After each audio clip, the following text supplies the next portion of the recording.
रीति, नीति, प्रीति कहाँ हो? चलो अब खाना खा लो। अभी आते हैं माँ। वंदना की आवाज लगाते ही उसकी तीनों बेटियां रीति, नीति और प्रीति अपने घर की तरफ बढ़ती हैं। रीति हमेशा बीच में चलती थी और उसके दोनों तरफ कंधे पकड़कर नीति और प्रीति चला करती थी। दरअसल प्रीति और नीति देख नहीं सकती थी और रीति देख तो सकती थी, पर वो पैरों से लाचार थी। तो रीति बैसाखी के सहारे थी और नीति और प्रीति रीति के सहारे। कितनी बार कहा है ज्यादा दूर मत जाया करो। रीति दीदी थी ना हमारे साथ। अरे कब तक तुम तीनों साथ रह पाओगी? एक दिन तो तुम तीनों को अपने अपने घर जाना ही होगा। फिर क्या करोगी बोलो? तो फिर हम शादी ही नहीं करेंगी। रीति दीदी का कंधा पकड़कर ऐसे ही चलती रहेंगी हमेशा। वंदना का कोई बेटा नहीं था, बस तीनों बेटियां थीं और वो भी अपाहिज। वंदना को इस बात का बहुत दुख था। वंदना का पति श्याम एक छोटा किसान था और बड़ी मेहनत से अपना और अपने परिवार का पेट पालता था। फिर एक दिन, रीति कहाँ हो? माँ मैं रोटी बना रही हूँ। अरे सारा दिन तू ही काम करती रहती है, अपनी दोनों बहनों को भी तो कुछ सिखा। माँ मैं हूं ना, और वैसे भी वो दोनों कैसे करेंगी? ऐसा नहीं है मेरी बच्ची, जब तू अपने घर चली जाएगी तो इन्हें भी तो ससुराल जाना पड़ेगा। फिर कैसे काम चलेगा? अंधे भी तो अपने हिसाब से काम करते हैं ना। और हम कोई अमीर घर से तो है नहीं कि काम नौकर चाकर करेंगे। पर माँ वो कैसे कर पाएंगी? आप खुद ही सोचो ना कि अगर आप देख ना पाओ तो आप कैसे पता करोगी कि कौन सी शक्कर है और कौन सा नमक? कैसे पता करोगी कि कौन सी मूली है और कौन सी गाजर? माँ मैं तो कहती हूँ कि आप मेरी शादी ही मत करो। मैं कमाऊंगी और सबका ख्याल रखूंगी हमेशा। रीति की बात सुनकर वंदना की आंखों में आंसू आ गए। ये बात नीति और प्रीति ने भी सुन ली और वो दोनों भी चुपके चुपके रोने लगी। फिर उसी शाम, माँ पिताजी मैंने सोच लिया है, हम तीनों बहनें या तो शादी नहीं करेंगी या फिर हमारी शादी ऐसे घर में करना जहाँ 3 भाई हो। बाकी हमें कुछ नहीं चाहिए, ना अमीर घर और ना ही कोई बहुत सुंदर लड़के। बस हमें अलग मत करना पिताजी, क्योंकि मेरे बिना इनका और इनके बिना मेरा गुजारा ही नहीं है। रीति की वो बात श्याम और वंदना को लग गई और फिर एक दिन श्याम भागा भागा घर आया। अरे सुनती हो, एक खुशखबरी लाया हूँ।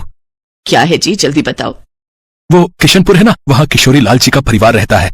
उनके 3 बेटे हैं और तीनों ही कुंवारे हैं। वो अपने बेटों की शादी करना चाहते हैं। इससे बढ़िया मौका नहीं मिलेगा। अगर उन तीनों लड़कों से अपनी बेटियों की शादी हो जाती है तो वो हमेशा साथ रह सकेंगी। पर वो हमसे रिश्ता जोड़ेंगे क्या? वो तो अरे यही तो बताना है तुम्हें। अब इसे भगवान की लीला ही कहो। वो तीनों भाई भी जरा कम देख पाते हैं, इसीलिए शायद वो मान जाए। अच्छा, तब तो आप फटाफट बात चलाओ। अगले ही दिन श्याम किशोरीलाल के घर पहुंचा और उससे अपनी बेटियों के रिश्ते की बात की। किशोरीलाल ने भी रिश्ते के लिए हाँ कर दी और श्याम से शादी की तैयारियां शुरू कर दी। तीनों बहनें भी बहुत खुश थीं। फिर शादी की तारीख भी आ गई, लेकिन फेरों से ठीक पहले। 1 मिनट रुको पंडित जी, इतनी जल्दी भी क्या है? हाँ तो श्याम जी, जरा दहेज वहेज का हिसाब तो समझाओ। पर दहेज की तो बात ही नहीं हुई थी किशोरीलाल जी, और जितना मुझसे बन पड़ा उतना तो मैं कर ही रहा हूँ। अरे तो हम अपने लिए कहाँ कुछ मांग रहे हैं? आप 3-3 बेटियां दे रहे हो। कल को बच्चे कहीं घूमने जाएंगे तो हर जगह ऑटो और बस के धक्के खाते फिरेंगे क्या? अब आप ऐसा करो कि एक ऐसी कार दे दो जिसमें 7 लोग आ जाएं। बस, बाकी कुछ नहीं चाहिए।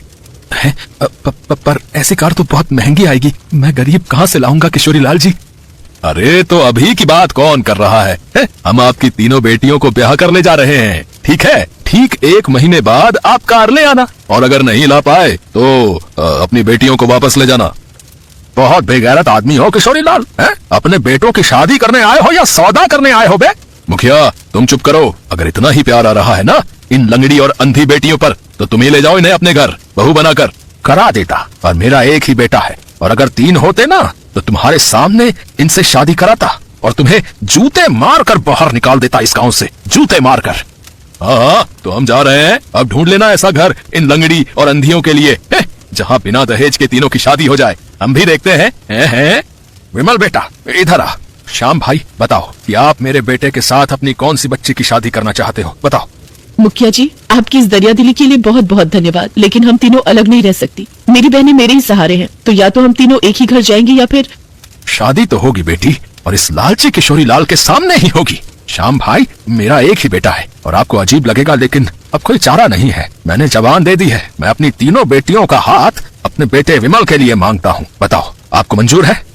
मुखिया की बात सुनकर वहाँ हर आदमी हैरान था, पर तभी रीति के कंधे पकड़कर नीति और प्रीति मुखिया के सामने खड़ी हो गईं और उनके पैर छुए। फिर उसी मंडप में तीनों बहनें हमेशा के लिए एक साथ हो गई, और इस तरह तीनों बहनों ने अग्नि को साक्षी मानकर एक ही लड़के से शादी कर ली, और वो लड़का बन गया 3 बहनों का एक पति। और किशोरीलाल अपने 3 बेटों के साथ खाली हाथ वहाँ से बेइज्जत होकर चला गया।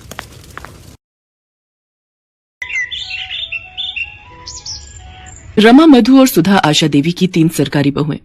रमा पेशे से सरकारी वकील थी, मधु एक यूनिवर्सिटी में प्रोफेसर थी, और छोटी बहू सुधा एक सरकारी बैंक में नौकरी करती थी।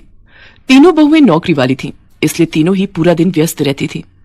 इसी वजह से रोजाना किसी न किसी बात पर तीनों बहुओं में लड़ाई हो ही जाती थी, खासकर तब जब होता था इतवार यानी कि संडे। क्या बात है आशा जी, आज सुबह सुबह सब्जी मंडी होकर आ रही हो?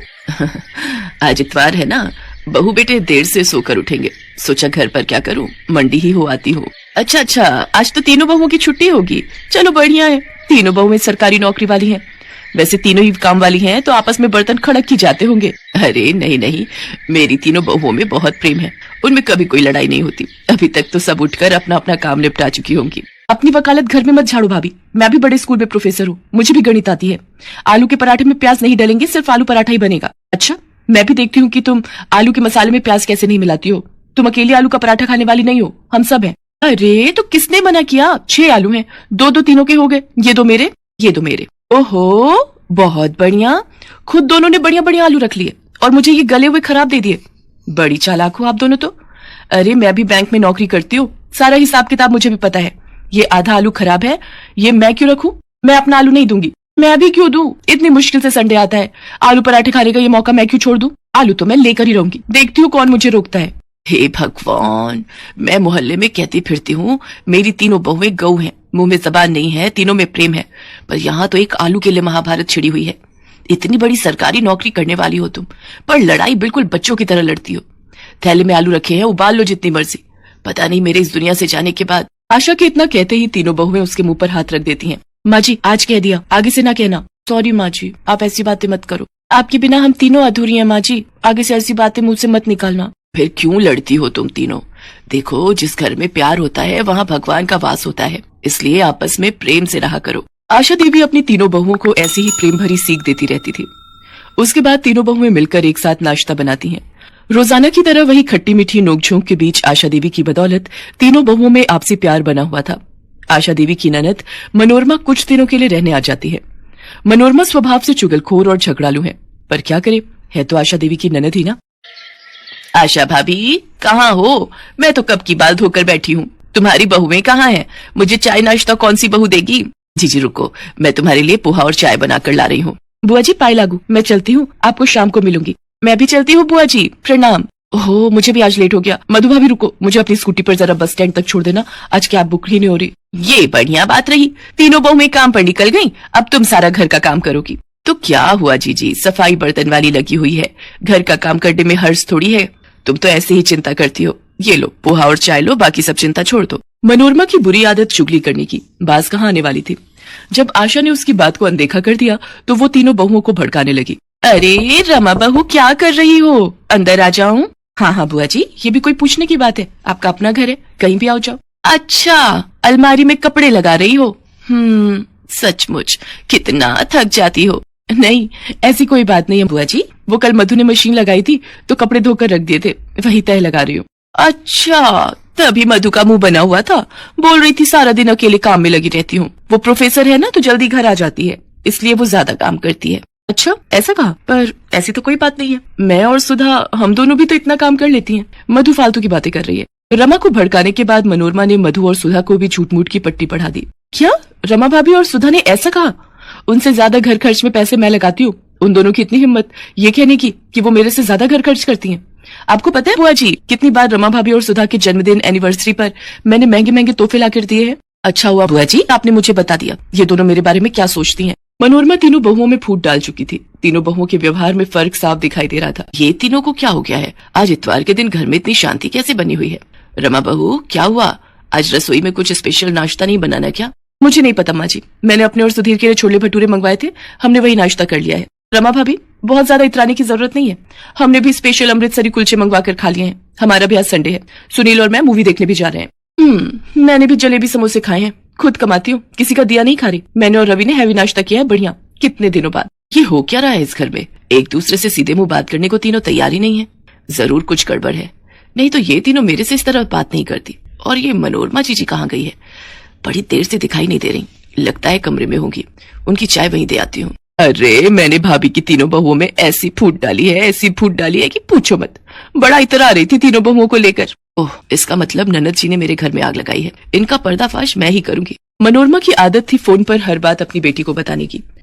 आशा देवी ने एक दिन अपने मोबाइल का ऑडियो रिकॉर्डर ऑन करके मनोरमा के कमरे में रख दिया और जानबूझकर मनोरमा से बातों बातों में बात करने लगी। भाभी, तुम मुझे पहले कहती तो मैं बहुत पहले ही ये काम कर देती।